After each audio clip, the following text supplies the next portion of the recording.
Thursday. We are happy, holy, said Thursday. How wonderful to be together, have you all here, to have our guests on Facebook with us as well. We'll begin as we always do by dedicating our hearts, our minds, and our lives to the Spirit that breathed life into us and gave us this opportunity to give thanks back and to function as we were asked to function. And the task that we were brought here into this world is to bring kindness, bring peace, bring love. And what a better time than right now for all of that and any of that. So I'm going to try the monitor again. You know, a few weeks ago it wasn't working, but I'm thinking we gave it a rest for a few weeks. So let's see if it will cooperate with us. So we begin as we always do. So take a nice deep breath. Get grounded where you are.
Put our hand on our heart, take a deep breath.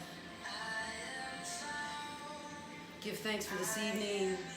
Give thanks for this path, for this dedication, for this opportunity to rise higher, pray harder. We bless this space. This is our church, our ashram. This is our temple tonight, our holy ground.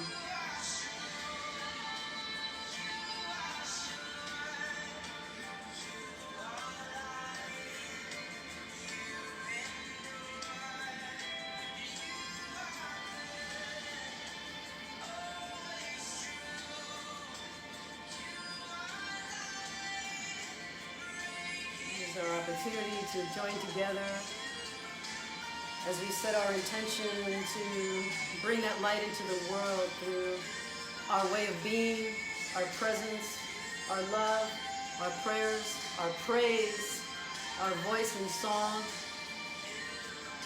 All of us together join. I invite you all to sing wherever you are. I want to hear you out here in the Tamarack Ashram. You ready? Everybody now. Here's my heart, Lord. Here's my heart, Lord. Here's my heart, Lord. Speak what is true. Here's my life. Here's my life, Lord. Here's my life, Lord. Here's my life, Lord. Speak what is true.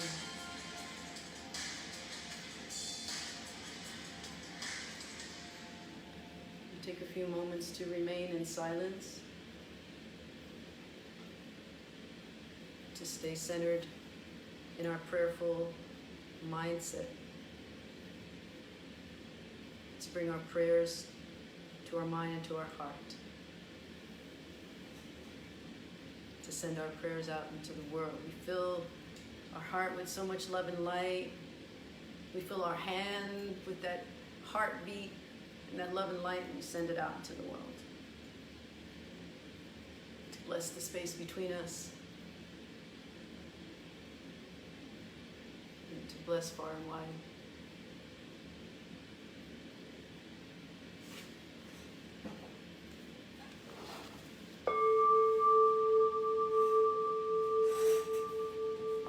So we begin. Welcome everybody. Come on in and join us. Ernesto says hello. Hello, welcome. Send me some love, send me some hearts. Tap on those hearts. Heart, heart, heart. Let me see that you're here with us. Lots of wonderful opportunities to express love, be love, show love, rise up. We have a very socially distanced family together here tonight. Thank you all for being here. It's great to have you here. And have a few announcements. Today is our first Thursday in July, so it's a new month. It's a new month, a new opportunity to reset our intentions, 5492, to get centered and to look forward to the month ahead. We have five Thursdays, so we have 5 Thursdays in July. This is not just the first Thursday in July, it's also the Thursday just a few days before our 4th of July celebration. 4th of July has a lunar eclipse, and on Sunday there's a full moon. So there's so much energy right now that, I don't know about you guys, but I feel like it's lifted a little bit. I feel like it's not quite as heavy as June. Like, I don't know, maybe because so much was happening in June that was hurtful to the world and hurtful to our hearts, and it just felt like nothing was moving. And now it seems like there's a little bit of an upliftment of spirits because people are seeing things happen. We're seeing police reform in many cities. We're seeing very quick response to problematic behaviors. We're starting to see little changes, and hopefully we will just continue to move toward a better way of seeing humanity unfolding. And that's what we're here for, to be a part of that, to be a part of the betterment of humanity, to bring light and love, and to consistently move through these hard times with a little bit of a lighter spirit, with a little bit of a stronger resolve to bring love into the world, and to bring light and love into the world. Yes, Stephanie? On my way over here, I saw a double rainbow. Oh, nice. Double rainbow. Good sign. Yep. Double rainbow. Libby is on comments, so if you have a question, Do you see how you're following comments there? No, let's see. Hang on. We're going to see what we can do here. And They usually just pop up when somebody writes something. Yeah, so maybe. we have comments, but these might be just hellos. Yeah. So we're going to turn the sound down here. And you know, every week is a new opportunity to play with technology. I did notice that the video wasn't moving the lyrics. You couldn't see the lyrics. But remember that we call this a sacred gathering. This is not just about reading A Course in Miracles. We who are a part of Miracles with a Twist are really dedicated to living A Course in Miracles. And so when we have time in meditation to listen to music, it's not because we want to have our eyes open reading along. It's because we're really, I mean, if you were here looking at everybody and there was nobody looking at the screen anyway, we all are really, truly, deeply feeling the music, being with the music. So I do apologize for the technology not being what it could be for everybody out there who might be just sitting at home going, all right, when's this song going to be over? But imagine that you're really here with us, that you're a part of this, that you are an extension of this sacred gathering as it is right here, right now. And, you know, we do plan on being together again someday in person, but even at that point, we're still going to only have 10 people. In my home, we have 5. When we get back to the healing space, it'll be 10, and we're still going to have people make reservations, and we're going to still have the live stream. But remember, again, it's no different than if you were live streaming any sacred event, a church service, a temple service, a Buddha service, whatever. We're here to truly be in that experience. So all that to explain that we're not that concerned about technology. We just want you to really enjoy being a part of this spiritual family and this spiritual path that we're on. So I have a few things that I wanted to show you. I got 2 gifts last week that were books. One was a book called The Chosen. This was given to me by Reverend Grace Telesco, and it's based on a free 8-week series of videos you can watch on YouTube called The Chosen. It's called The Chosen, and it's about the life of Jesus, but from the viewpoint of Peter, Mary Magdalene, Nicodemus, and Matthew. So it's really kind of like their stories, and Jesus happens to be there because he's a part of their story. And anybody can go to YouTube and start watching it. It's not as if you have to wait 8 weeks. It's like a Netflix drop, but it's on YouTube. So the reason I wanted to mention this was because of so many things. There's very little that I read that I don't see A Course in Miracles in somehow. Somehow I see that the messages from the universe, the messages from the sacred paths, from the doctrinated paths, just all seem to be moving us to this ultimate truth. Yeah. This ultimate truth of us connecting with it so that we can then have this tool that brings us closer to the divine. So whatever you call your tool, I call my tool A Course in Miracles, right? You might have a different tool. You know, there's different things, there are different paths that people take. So I wanted to read this to you from The Chosen. It says, God speaks what is true over us. His plan of redemption is on the march because he has called us by name. He has called us by name. A Course in Miracles says that all the time, you know. It's you and your brother. And we talk about that whenever we do cleansing ceremonies, about how we all share this one name which is beloved. And then we have these names that were individually given to us. And they are not unknown to Spirit. We are called by that name. We are called by our name. But this is what I love about this next few lines that I think is so Course in Miracle-ish. It says, our choices do not derail God's. What we see when we look in the mirror does not determine what God sees or who we will be by his hand. And so our brokenness does not alter one plan. That's exactly what we read today.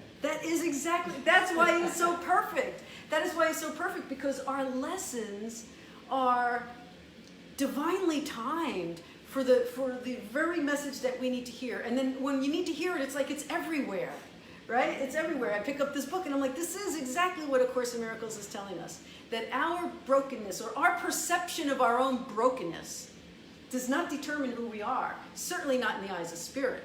And our determination of someone else's brokenness does not determine who they are.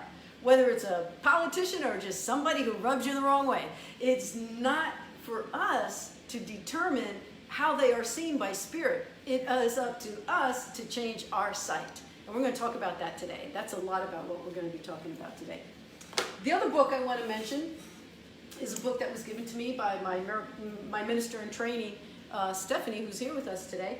And this is called The Time Is Now, A Call to Uncommon Courage by Sister Joan Chittister. She's a Benedictine nun, but she's sort of like a modern day prophet. She calls herself a prophet. She sees herself as a prophet because of the things that she believes in terms of sort of blending social action with spirituality.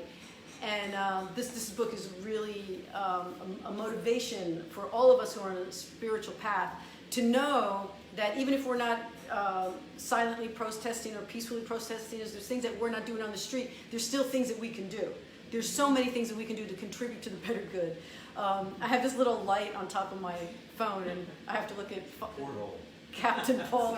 It's perfect for Captain Paul because it's like looking through the porthole of a ship. That's funny. But anyway, this is, see you guys, you can't see what we see. What it says here is everywhere there are people who, despite finding themselves mired in periods of national darkness or personal marginalization, refuse to give up the thought of a better future, to give in to the allurement of the deteriorating present. Right? And in other words, just because things look like they're deteriorating doesn't mean that we have to give in to that vision. Course in Miracles is always telling us that. It's always telling us to look beyond what we think is happening right now. It's just a snapshot of a picture of something that can change and will change. I just love that line. Refuse to give up the thought of a better future in the allurement of a deteriorating present. Refuse to give that up. It is in unwavering faith, the open hearts, and the piercing courage of people from every level of every society that carries us through every major social breakdown to the emergence of the humanization of humanity. That's what we're here for. To remember and to be a part of reigniting that humanization of humanity. And then she has these questions. How do we really get out of the swamp we're in? Answer, by confronting it. How? Truthfully. But what will it take? A model, a vision, a commitment, courage, and me. Each one of us. That commitment that we take. She said you, but I didn't want to do that, but I just did. And you, and you, and you. Right? And you have a commitment, and you have a commitment to the humanization of humanity. We do. And we say yes to that. We say yes to that commitment.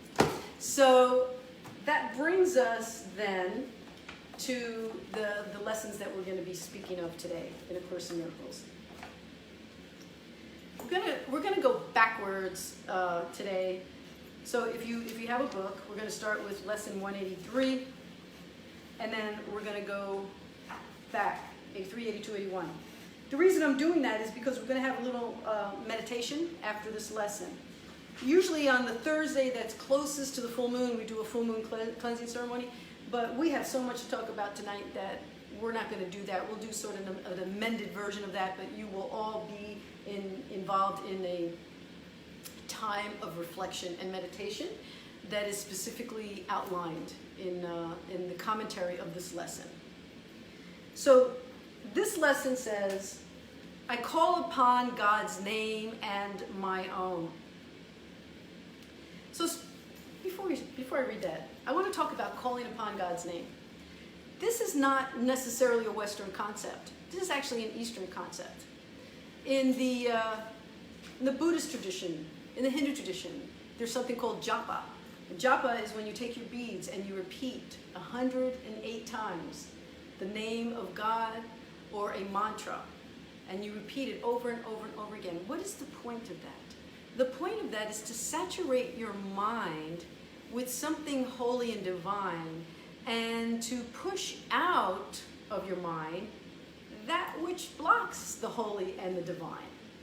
And so if you wear rosary beads or mala beads, whatever it is, there's these opportunities to just block the ongoing chitter chatter of your egoic mind, and to get into the vibration of a sound, the sound of God's name, whatever you call God's name, Allah, Jehovah, Buddha, Jeshua, whatever it is for you to repeat over and over again. What did you want to say? The Sufi has the 100 names for So, God. how interesting that you brought that up, because guess what I have right here? I know, you didn't know, we did not discuss this. I know that. In Sufism, they have the 99 divine names of God. Now, they say that Muhammad was given 1,000 names, and that there were actually more than that. But that the average human can only take in 99 names. And so there's, in Sufism, the 99 names aren't recited as Allah, Jehovah, Jesus, Jeshua, Buddha. It's not recited the way they do with japa. What they do is they recite a quality of God, because they say Allah is just an umbrella word, because none of these are actual names. Like, there's not, people made up names over time and history and places and periods of time, and it's not as if there's really a name, a specific name. What is God's name? What if God was one of us? Then it would be Joan Osborne, right? Yeah, So just a Slav. it's right, a Slav like one of us. It's whatever it is right for you to call upon God's name. And so that's a little hint as to where we're going with this. But since Lisa brought it up, it's actually, I was going to mention this, that in the Sufism and in the Muslim 99 names adherence is looking at the quality of an aspect of God. So I opened up to Al-Ghaffar. Al-Ghaffar, the all-forgiving, the one who forgives time and time again, time and time again.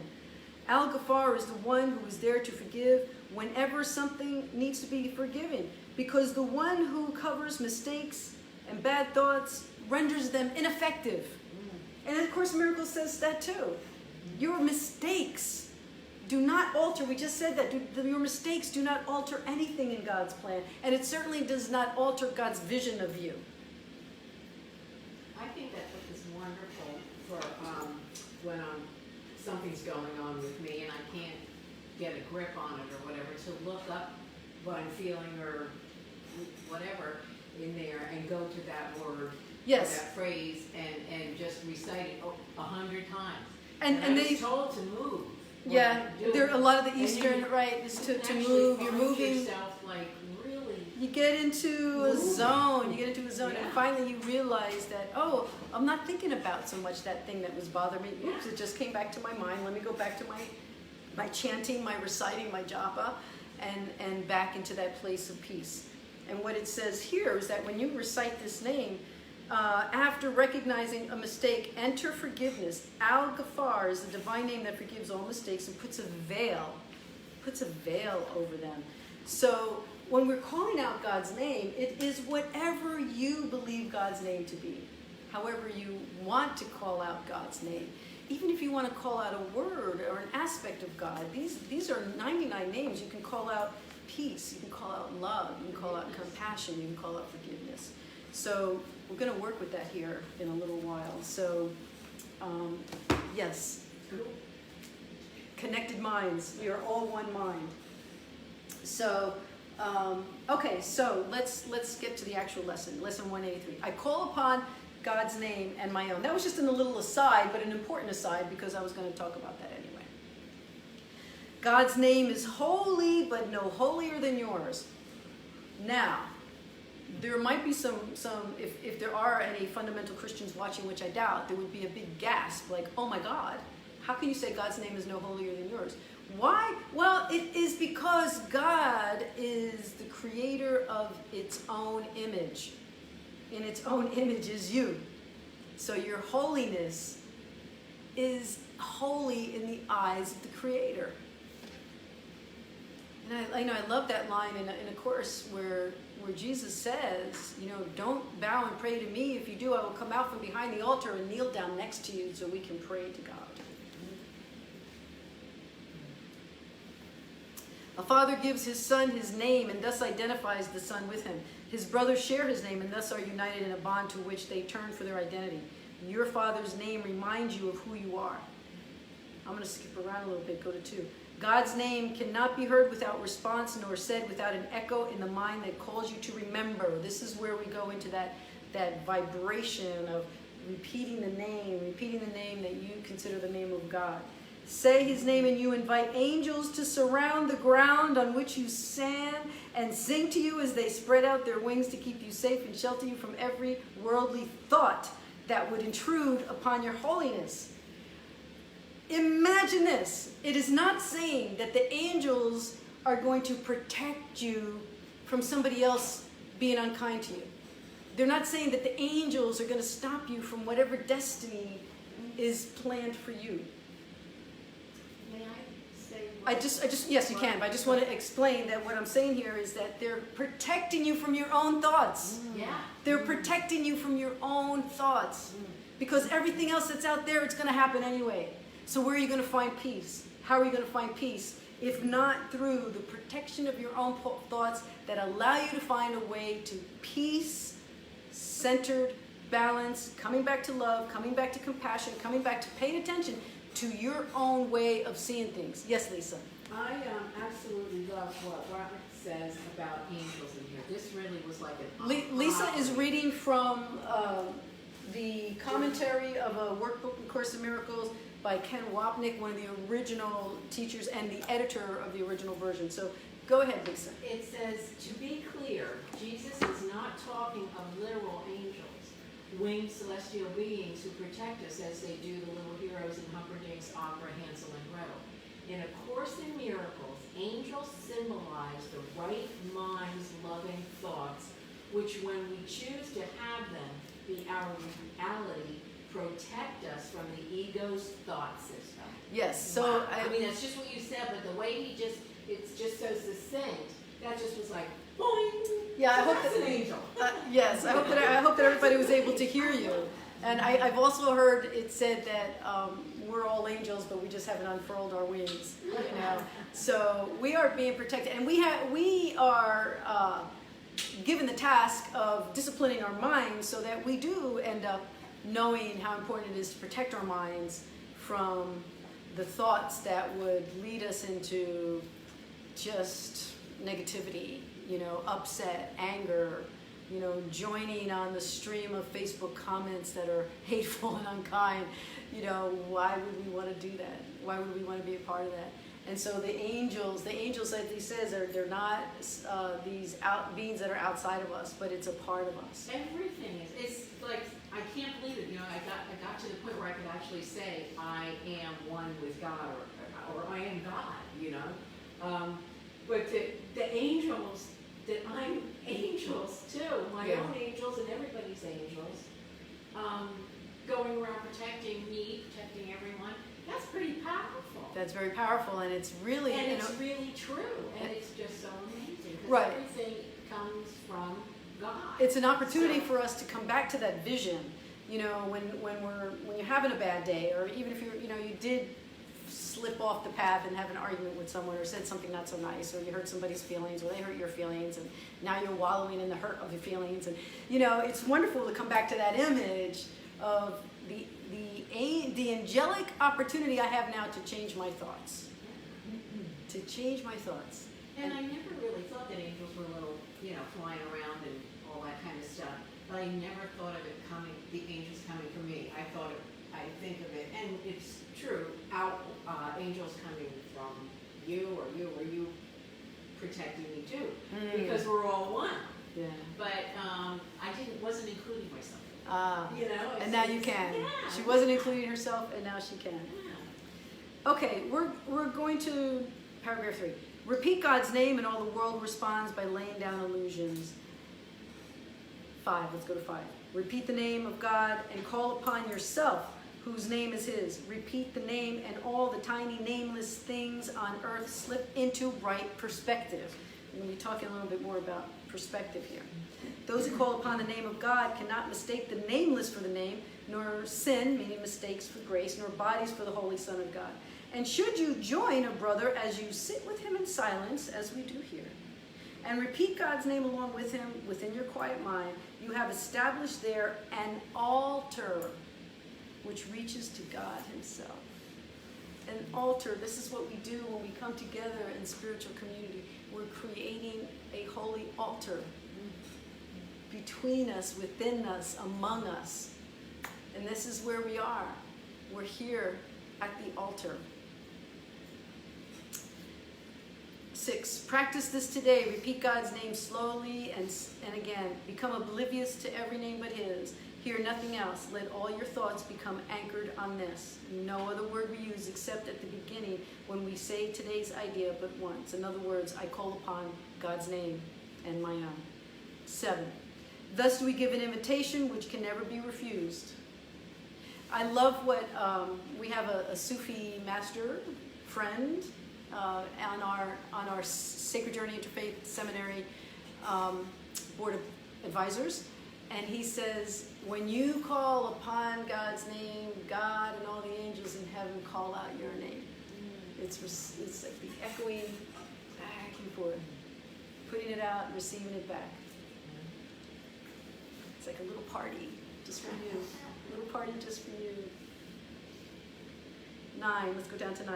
Today you can achieve a state in which you will experience the gift of grace. And remember what we said last week, we are the stewards of God's grace. So if we receive this gift of grace, we take it in as a precious gift that we can then give to the world. You can escape all bondage of the world and give the world the same release you found. You can remember that what the world has forgotten and offer it your own remembering. So what I want to do is I want to switch over to the workbook companion commentary, which is by Robert Perry and Alan Watson, which will describe what we're going to do now in meditation. So I want you all to have this experience of just being one with the idea of your name and God's name joining together to help move the clutter out of your mind and just fill your mind with these loving feelings, not words, even though you're going to use words. You're going to use words to help you connect to the feeling of truly being connected to God. And it says there early in the lesson that we are led as a father would lead a little child. You know, if you're taking a child somewhere, you know where that child is going. You know that child someday can go to high school, to college, to get married, to have children, to become a grandparent themselves. But you're holding their hand as a little child, and you know that there's a whole life ahead of them. But all they know is that moment. All they know is that moment. And so when we're on the spiritual path, sometimes we don't have to know what's ahead. We just have to know that right here in this moment, I am dedicating myself. I am moving to a place of consciousness where I would like to stay more and more often. I would like to be in this place of connectedness with the divine. And it's easy to be persuaded off. You know, one of the things I like about being a chaplain in a facility is that I'm sort of tasked with that all day. You know, I can't get drawn into gossiping, you know, or talking about somebody, because I know there's never a moment in my job where I don't know that I have to set an example, right? And so it's a great opportunity to just continuously be reminded as the people around me are expressing their upset that I can help them see it differently. Not by disregarding what they're feeling, not by disregarding what their experience is, because the truth of the matter is that an experience in this world is the truth of what it is. If I hurt you, if I physically hurt you, then you need time to heal that wound, right? If for some reason I trip, because I can be clumsy sometimes, if I trip while I'm holding a knife where I'm going to cut a birthday cake and I hurt you somehow, you're going to need time to heal, right? But you're not going to spend a lot of time worrying about what's it going to take for me to address this wound. You're just going to address the wound, right? You're going to go and get your peroxide and your gauze and whatever else you're going to do, and you're going to fix what needs to be fixed. It's the same thing with our spiritual path and our emotional lives. Somebody hurt us, somebody betrayed us, somebody did something awful. We have to attend to our healing. If we spend all our time just looking at what that person did, then we are not attending to our healing. That's not saying that it's okay what they did. That's not what the Course is telling us. It's saying to keep your eyes on the ultimate truth, which is for you to get to where you want to be. You want to be elevated in your consciousness. You want to be at peace. So if you're going to spend 15 years complaining about the ex-husband who did you wrong, then you're just carrying bitterness inside you. Maybe he did you wrong, but tend to the wound. Tend to the wound just like you would if it was a physical wound. Tend to your emotional wounds so that you can then live in your spiritual grandeur. So, this is the technique. You select a name. Everybody, you decide what's the name that's right for you. And then sit comfortably. We're going to try technology again. But again, once again, if you can't see it, you'll still hear the music. And I would like you to just enjoy the music as it leads you deeper into your meditation. It's not to distract you, but to lead you deeper. So please prepare for that. It's I'm going to tell you how long this piece is, so that you can like sort of prepare your emotional, physical body for whatever is going to be. It's 7 minutes, okay? So just know that wherever you are, relax where you are. I'm going to see if I can even hook up the speaker, which I didn't have before. I don't know how good the sound was. Were there any questions there? Why don't we take a minute to review, see if we have any questions? No? No. Okay, you guys. So be where you are. I don't know if any of this is going to work. So we're going to select a name. Everybody has the name that they want. This is a name you're just going to keep repeating over and over and over and again. Begin your meditation by sitting comfortably, close your eyes, and then you're just going to repeat this name that you've chosen slowly and intentionally over and over again. Don't forget, we're going to be doing this for 7 minutes, so if you get a little distracted, if you find yourself starting to wonder why you didn't eat dinner, or if there's any leftover baked ziti, or why didn't you pour yourself a glass of wine, just bring yourself back to the name. Like, give yourself a minute to think about that. Not even a minute. Give yourself a second to think about that, and then bring yourself back.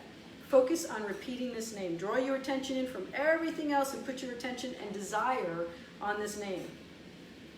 Repeat the name as a call for everything real and desirable.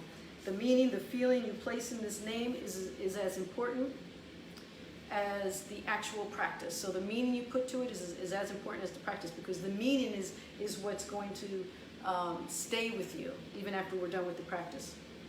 So it's not just a word. It says speak directly to God as communication from you to he, she, it. Expect to hear a response. Thus do we give an invitation which can never be refused. Repeat the name as a call and response, call and response. And just draw your mind back when you find yourself wandering. Okay? So I'm going to step away. I'm going to play this piece of music, and I'm going to invite us all to take a nice deep breath.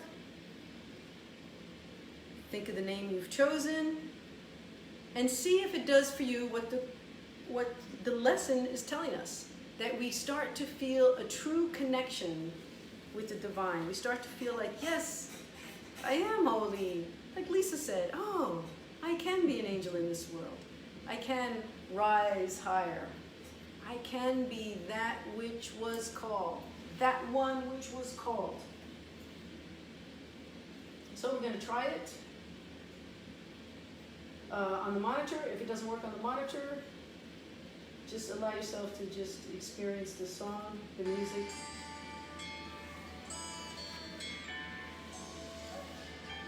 This isn't working. It's by thy grace that I sing. It's by thy grace that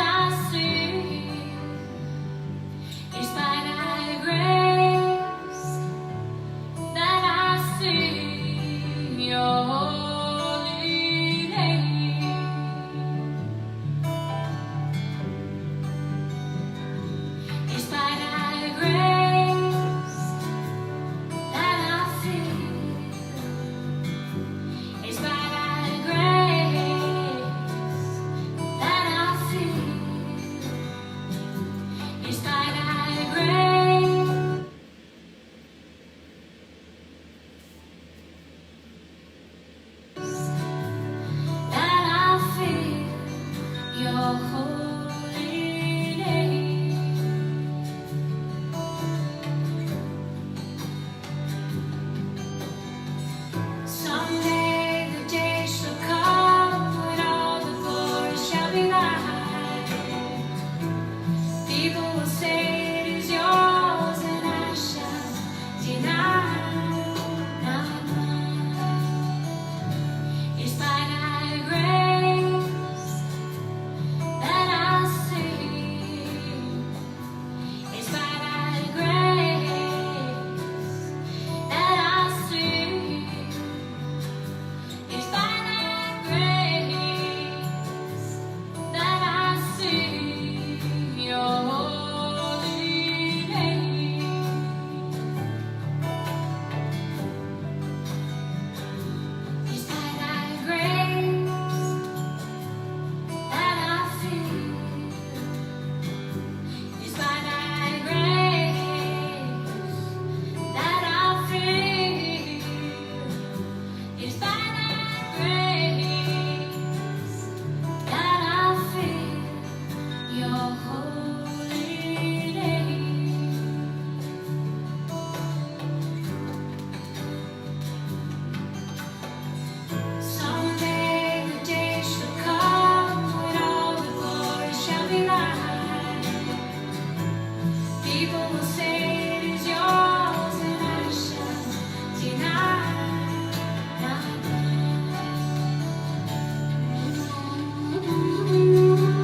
future we never compromise. Continued sense of feeling connected.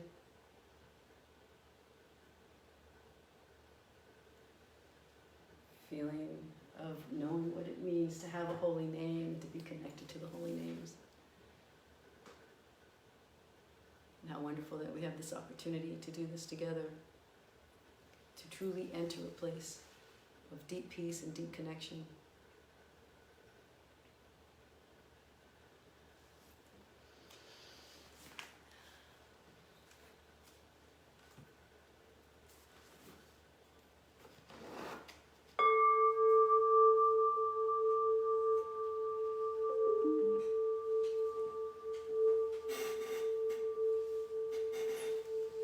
So hopefully that was a good experience for you. For those of you at home on Facebook, you can send me some love. Tap them hearts, so I know you stayed awake. You didn't leave and go in search of fake CD. Did I get any hearts over there? Come on now. Here we go. All right. Yes. I realized something in terms of speaking about the holy name. It was I really enjoyed that. And when I adopted, I had a very hard time with my parents growing up. I was very, very angry for a very, very long time. And when I adopted my daughter, I named her after my mother and my father. Her name is Lily Jacqueline. My parents are Lily and Jack. And you did that consciously with the... Well, I did it consciously. I knew their names and I named her that, but I didn't think of it as holy. I didn't realize, I believe that my intention was to heal. Yes. Yeah. And, That's awesome. and I've often wondered, like, why did I do that? Mhm.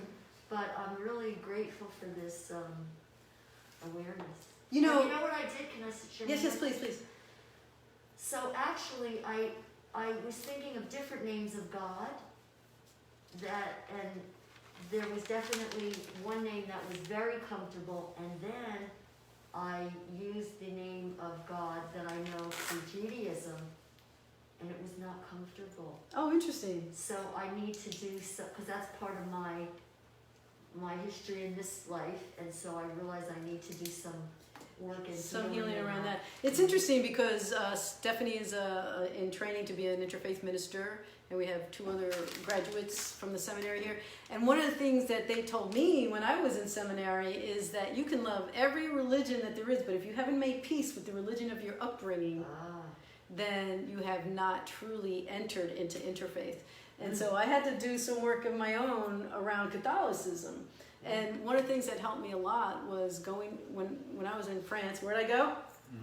To Plum Plum Village! Plum Village. But before I went to Plum Village, I toured not toured like officially, but I went to old cathedrals, because in France, they're like, from the 1500s.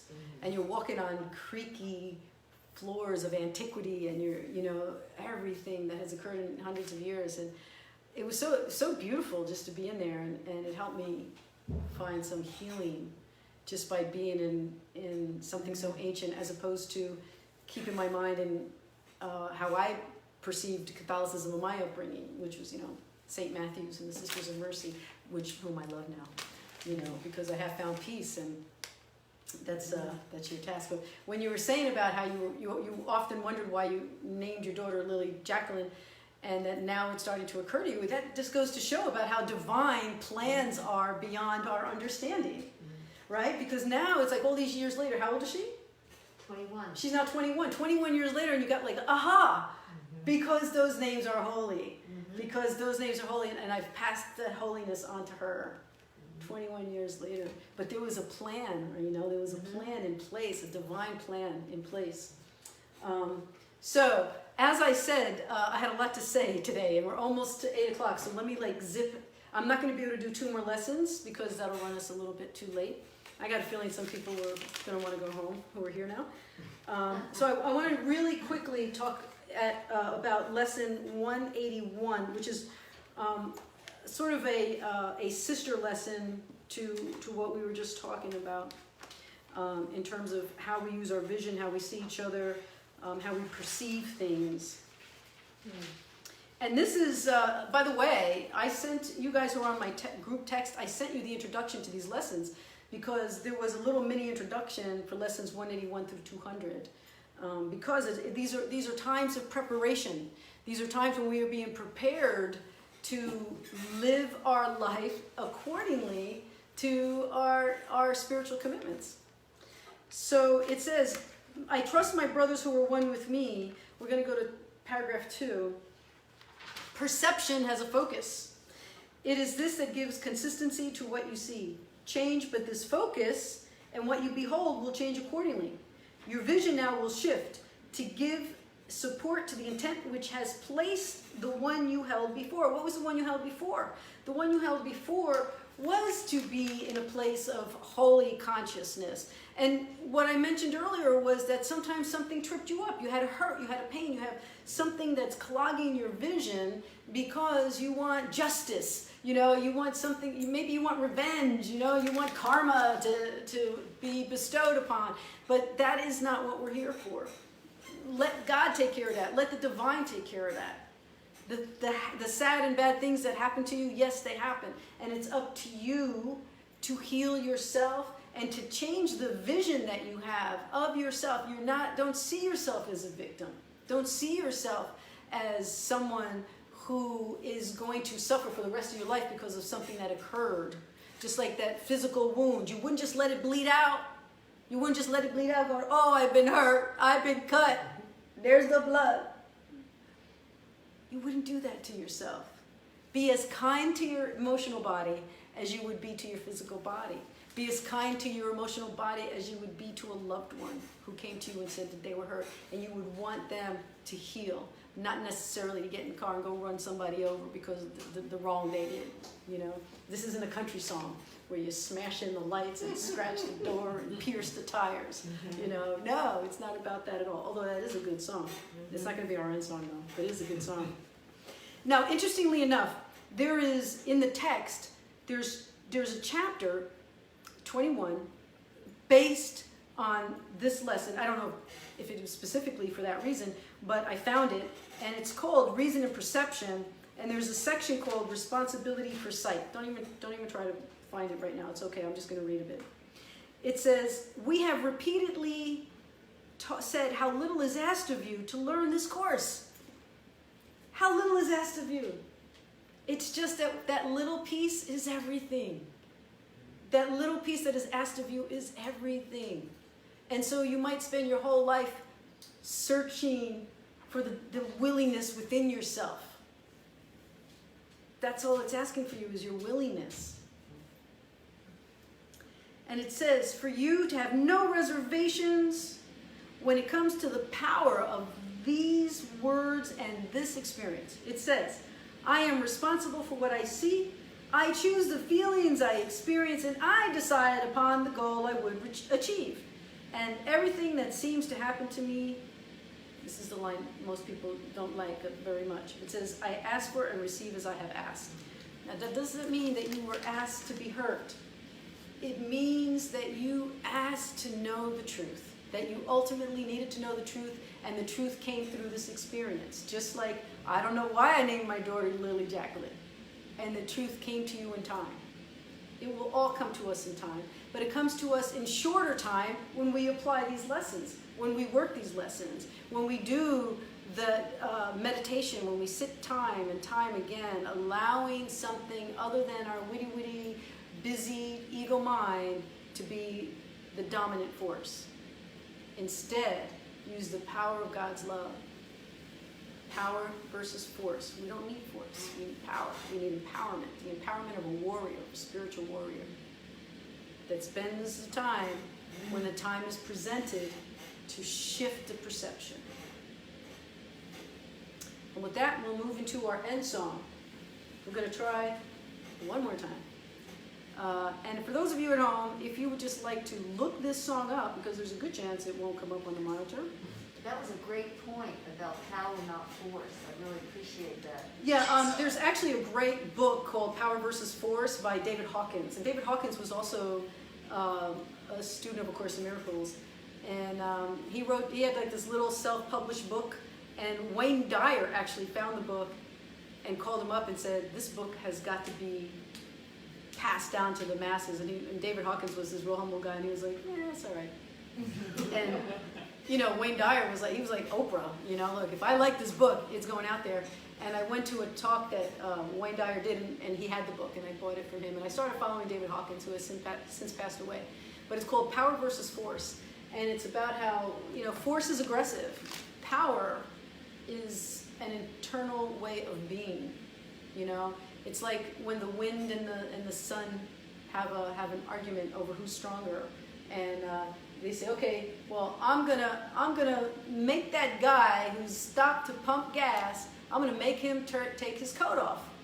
And the sun says, all right, go ahead. So the wind throws gusts and gusts of wind at the guy, thinking he's gonna rip his coat off. But the guy grabs his coat and pulls it closer to him because he wants to be freed from the wind, from the effects of the wind. The sun just beams. The sun just beams, and the guy got hot and took off his coat. Right? Power versus force. You don't need to use force. You just need to know the power that we have within us. Which is not the same as technology. That's a whole different kind of power and force. So we're going to, our end song, I think you're going to enjoy it. I'm going to try and bring it up again here for you guys. Let's see. If not, you can look it up at home and pull up your own YouTube. And it's called See the Light by Toby Mac. And I'll give it a few seconds to connect. Or salad. Which one do you think I'm having for dinner tonight? I don't know what that is. What is I happening? didn't have any clothes on, I don't think. You had clothes on, you just didn't have a shirt on. Well, I couldn't see Yeah. because there was she's bed. Okay, so She had a naked man behind her. oh, I must have opened the wrong channel. Okay, here we go. Everybody, take a nice deep breath. Here we go. See the light. I know this road is getting hard. I heard you say it's overwhelming. I said I'd never be too far, and I meant that from the heart. I see the mountain getting high. I see it stacking up against you. I always said you were a fighter, but you've got your doubts tonight. And I'm here to remind you. It don't matter where you come from. I know we can get through this. It might feel like it's been so long, but we keep on keeping on. It might feel like an uphill climb, always some kind of battle, but you got more than you on your side, and we gonna see the light. We gonna see the light. We gonna see the light.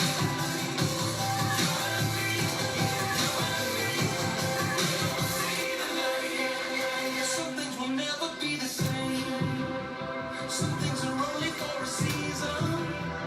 And just the thought of letting go will just brought you to your knees. Oh, but if you can make it, you can make it through the night.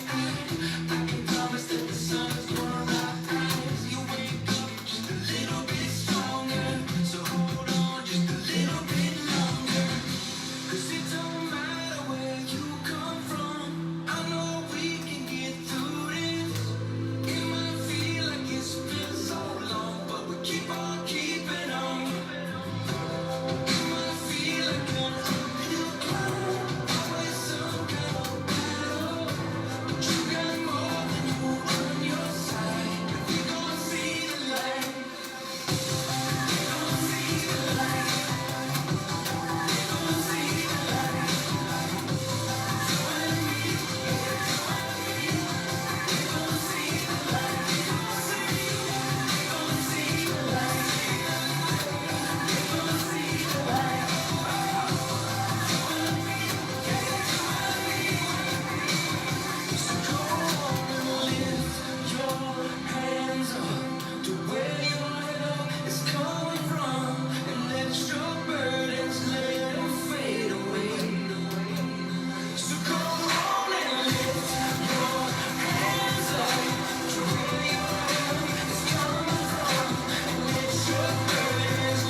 I hope you were lifting your hands up. We certainly were over on this side.